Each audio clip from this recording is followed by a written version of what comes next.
कहानी की शुरुआत में एक क्यूट लड़की को दिखाया जाता है जिसका नाम नोवा है और जो सिंगल है। नोवा अपनी बेस्ट फ्रेंड मॉली के कहने पर ऑनलाइन डेटिंग ऐप के जरिए एक लड़के से मिलती है। वो लड़का काफी र्यूड और जजमेंटल होता है। वो नोवा के कपड़ों को क्रिटिसाइज करता है, बिल भी उसी को पे करने के लिए कहकर सारा खाना पैक कर लेता है, जिससे नोवा को लगता है कि ये लड़का उसके लिए ठीक नहीं है और ये सारा किस्सा वो अपनी फ्रेंड मॉली को बताती है। अगले दिन फ्रूट मार्केट में एक लड़का उससे फ्लर्ट करता है। वो उसे अपना नाम स्टीव बताता है और बातों बातों में वो उसका नंबर पूछता है। नोवा जो अपने सिंगलनेस से काफी परेशान है, वो फौरन उसे नंबर दे देती है और अगले दिन ये बात वो मॉली से शेयर करती है। मॉली उससे कहती है कि वो उस लड़के के मैसेज का वेट करे। अगले दिन ही नोवा को स्टीव का मैसेज आ जाता है। इस पर वो बहुत खुश हो जाती है क्योंकि कई दिन बाद उसका सामना एक सुलझे हुए लड़के से होता है। वो स्टीव को एक पब में बुलाती है, उधर मॉली का एक्स बॉयफ्रेंड भी होता है जो एक बारटेंडर है। यहाँ नोवा उसे अपनी फैमिली के बारे में बताती है कि उसके फादर की डेथ के बाद वो अपनी मॉम से अलग रहने लगी और उसे भी नहीं मालूम कि अब उसकी मॉम कहाँ है। वहीं स्टीव उसे बताता है कि वो एक डॉक्टर है, उसके फादर टेक्सास में रहते हैं और उसने बचपन में ही अपनी मॉम को खो दिया। ये सुनकर नोवा को उन दोनों के बीच कुछ कॉमन सा महसूस होता है, जिससे वो स्टीव को लाइक करने लगती है। वो उसका इंस्टाग्राम आईडी पूछती है, इस पर स्टीव उसे बताता है कि उसका कोई आईडी नहीं है और वो इन सब चीजों में टाइम वेस्ट नहीं करता। काफी देर ड्रिंक करने के बाद नशे की हालत में नोवा उससे कहती है कि उसे डेटिंग वाली फॉर्मेलिटी पसंद नहीं। ये कहकर वो स्टीव को किस कर लेती है और ये दोनों नोवा के घर में एक दूसरे के करीब आ जाते हैं। सुबह उठते ही नोवा स्टीव की एक फोटो ले लेती है ताकि उसके फ्रेंड मॉली को दिखा सके। उसके बाद वो मॉली को कॉल करके उन दोनों की इंटीमेसी के बारे में बताती है, जिसे सुनकर मॉली उसे स्टीव का इंस्टाग्राम आईडी पूछती है ताकि वो स्टीव को स्टॉक कर सके और एक बेस्ट फ्रेंड की हैसियत से ये पता कर सके कि वो उसकी इनोसेंट फ्रेंड नोवा के लिए सही है या नहीं। नोवा कहती है कि उसका कोई सोशल नेटवर्किंग आईडी नहीं है। ये सुनकर मॉली को थोड़ा अजीब लगता है। इसके बाद नोवा बीफ खाते हुए स्टीव को भी ऑफर करती है। इस पर स्टीव से ये कहता है कि मैं जानवरों को नहीं खाता। वो नोवा से कहता है कि अब तक तुमने मेरे बारे में किसी को बताया कि नहीं। नोवा कहती है कि मैंने तुम्हारे बारे में सिर्फ अपनी बेस्ट फ्रेंड मॉली को बताया है। इसके बाद ये दोनों डांस करते हैं और एक दूसरे के साथ क्वालिटी टाइम स्पेंड करते हैं। स्टीव से ये कहता है कि कल हम कहीं दूर जा रहे हैं जहाँ तुम्हारे लिए एक सरप्राइज है। नोवा उसके साथ चलने के लिए मान जाती है क्योंकि ये सब उसके साथ पहली बार हो रहा होता है और उसके लिए वो बहुत एक्साइटेड है और वो कभी टाइम वेस्ट नहीं करती। नोवा ये बात मॉली को बताती है और स्टीव की फोटो भी दिखाती है। मॉली कहती है कि ये सब कुछ बहुत जल्दी हो रहा है, फिर भी वो नोवा के लिए बहुत खुश होती है। अगले दिन स्टीव और नोवा अपने सफर की शुरुआत करते हैं और स्टीव उसे सरप्राइज के बारे में बताता है कि वो उसे शहर से दूर अपने कॉटेज लेके जा रहा है। नोवा जो मैसेज के जरिए मॉली से अपनी हर खुशी शेयर कर रही होती है, उसके मोबाइल में अचानक से सिग्नल चला जाता है और ये कॉटेज वाली बात वो उसे बता नहीं पाती।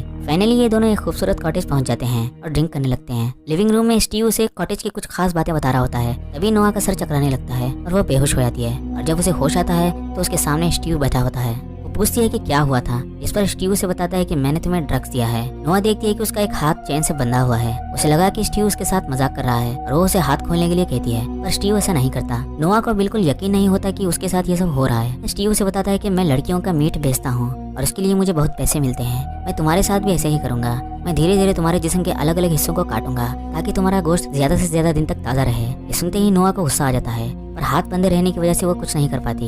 इधर मॉली नोवा को मैसेजेस करती है। इस पर स्टीव नोवा के मोबाइल से उसे रिप्लाई करता है, जिसमें वो ये लिखता है कि वो दोनों कॉटेज में एंजॉय कर रहे हैं और वीक सिग्नल की वजह से वो उससे बात नहीं कर पाएगी। ये कहकर वो उसे एक वाटरफॉल की पिक्चर भेज देता है, जिससे मॉली को लगता है कि नोवा ठीक है। इधर नोवा चिल्लाते हुए मदद मांग रही होती है। तभी उसे एक आवाज सुनाई देती है जिसका नाम पेनी है और जो उसी की तरह यहाँ लाई गई है। नोवा उससे पूछती है कि कोई तो होगा जो तुम्हें ढूंढ रहा होगा, तुम्हारी फैमिली, तुम्हारे दोस्त। पेनी कहती है कि उसकी फैमिली में कोई नहीं है और वो किसी दूसरे शहर से आई है। पेनी उसे बताती है कि उसके अलावा यहाँ एक और लड़की है जिसका नाम मेलिसा है और उसने अपना होश खो दिया है और वो लगभग खत्म हो चुकी है, यानी उसकी बॉडी के बस कुछ ही पार्ट्स बचे हुए हैं। नोवा कहती है कि उन्हें यहाँ से किसी भी तरह से निकलना है। इधर मॉली स्टीव के बारे में जानने के लिए उसे गूगल पर सर्च करती है, पर उसे इस नाम के किसी भी डॉक्टर का आईडी नहीं मिलता। जिस पर वो नोवा को फिर से मैसेज करके वहाँ की लोकेशंस के कुछ और पिक्चर्स भेजने को कहती है। इस पर स्टीव से ये लिखकर भेजता है कि उसकी मोबाइल की बैटरी डाउन है और बहुत जल्द मोबाइल ऑफ हो जाएगा। नोवा की इन बातों से मॉली को शक होने लगता है, इसलिए वो उस फोटो को जो स्टीव ने नोवा के मोबाइल से उसे भेजी थी वो गूगल पर अपलोड करती है, जिससे उसको ये पता चलता है कि वो एक रैंडम फोटो है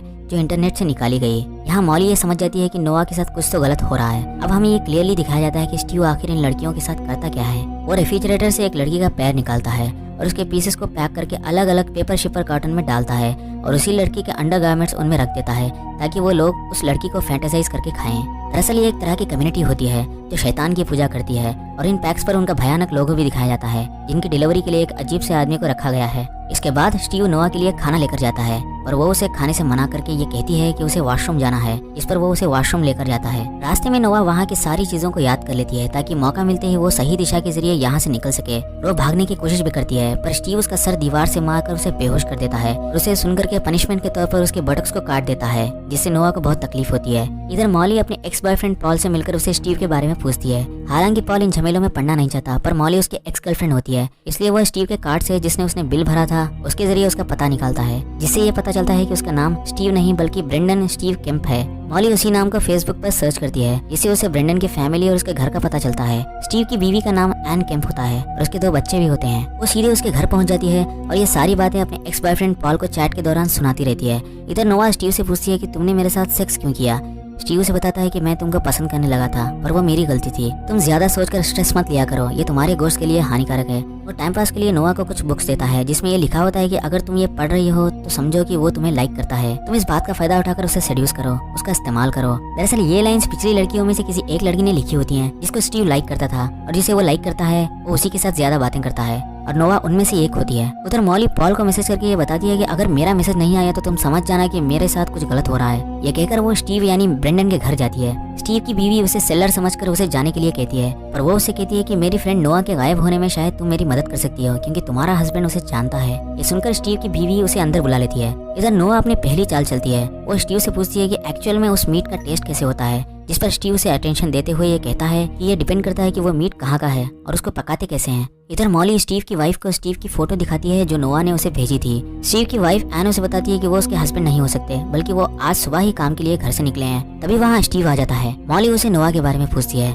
जिस पर वो उसे बताता है कि मैं किसी नोआ को नहीं जानता और मेरा नाम स्टीव नहीं बल्कि ब्रेंडन है। मॉली को उस पर पूरा शक होता है, इसलिए वो नोआ के नंबर को कॉल करती है और आवाज स्टीव के जेब से आती है। तभी स्टीव की वाइफ एन पीछे से उसे वार करके बेहोश कर देती है और स्टीव मॉली का मोबाइल बंद कर देता है। यहाँ हमें ये पता चलता है कि ये हस्बैंड और वाइफ दोनों मिलकर ये बिजनेस करते हैं। एक तरफ स्टीव मॉली को उसी कॉटेज लेकर आता है और दूसरी तरफ पॉल के मैसेज सेंड नहीं होते, जिससे पॉल समझ जाता है कि मॉली के साथ कुछ गड़बड़ है। अब जैसा कि नोआ ने उस मीट के टेस्ट के बारे में पूछा, स्टीव कहता है कि आज रात वो साथ में डिनर करेंगे और वो उसे बताएगा कि उस मीट का टेस्ट कैसे होता है और लोग उसे खाकर कैसा महसूस करते हैं। इसके बाद जब वो घर पहुंचता है तो एन उसे बताती है कि बच्चों ने उसे याद किया है। स्टीव उसे बताता है कि वो नए लड़कियों को ठिकाने लगाने में बिजी है और अगली शाम वो घर नहीं आ पाएगा क्योंकि उसने नोआ के साथ डिनर का प्लान बनाया होता है। इसके बाद हम देखते हैं कि एन भी एक टाइम में स्टीव की शिकार थी, जिसका एक पैर उसने काट कर बेच दिया। अगली सुबह हम स्टीव को देखते हैं जिसने इस कॉटेज के अंदर के कोने कोने में मीट स्टोर करके रखा है और वो नोआ के साथ रात के डिनर के लिए सुबह से इसकी तैयारी कर रहा है। डिनर के टाइम डर के मारे नोआ के पैर कांप रहे होते हैं, पर वो हिम्मत करके उसे पूछती है कि इन सब की शुरुआत कैसे हुई।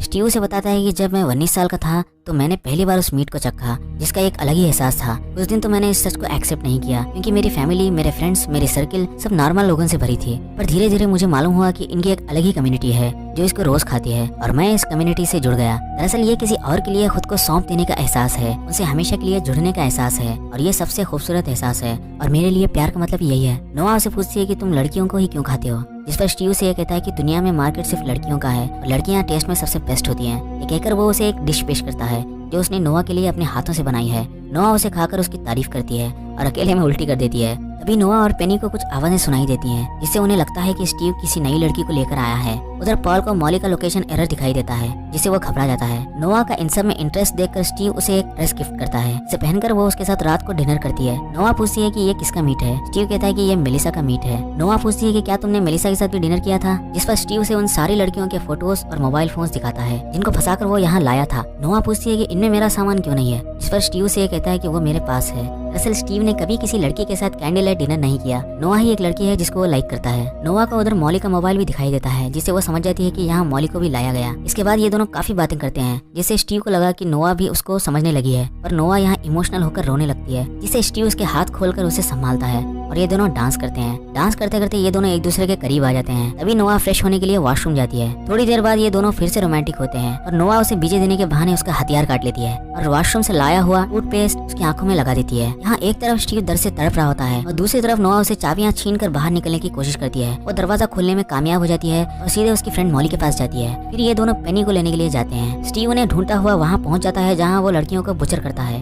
तभी उसे कुछ आवाज सुनाई देती है और पेनी उस पर हमला कर देती है। यहाँ स्टीव और उन तीनों के बीच काफी मारपीट होती है और एक जगह स्टीव सबको ओवर पावर करता है और मॉली उसे मारकर बेहोश कर देती है।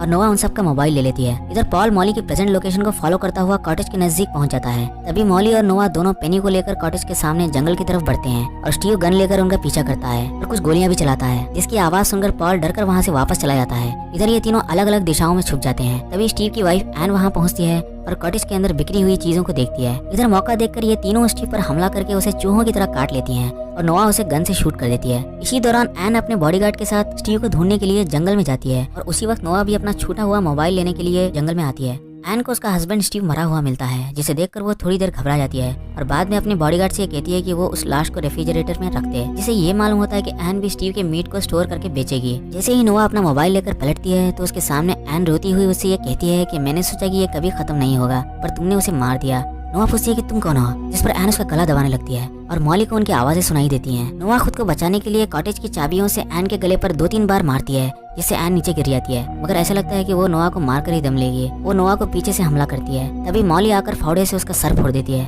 आखिर में नोआ पूछती है कि ये कौन है, इस पर मॉली उसे बताती है कि ये स्टीव की वाइफ है। नोआ कहती है कि ये मुझे पता भी नहीं था कि वो मैरिड है। इसके बाद ये दोनों चैन की सांस लेते हैं और इसी के साथ इस मूवी का एंड हो जाता है। वीडियो का एक्सप्लेनेशन अच्छा लगा हो तो इस वीडियो को लाइक करें और ऐसे ही नए वीडियोस के लिए इस चैनल को सब्सक्राइब करें। अब मिलेंगे नए वीडियो।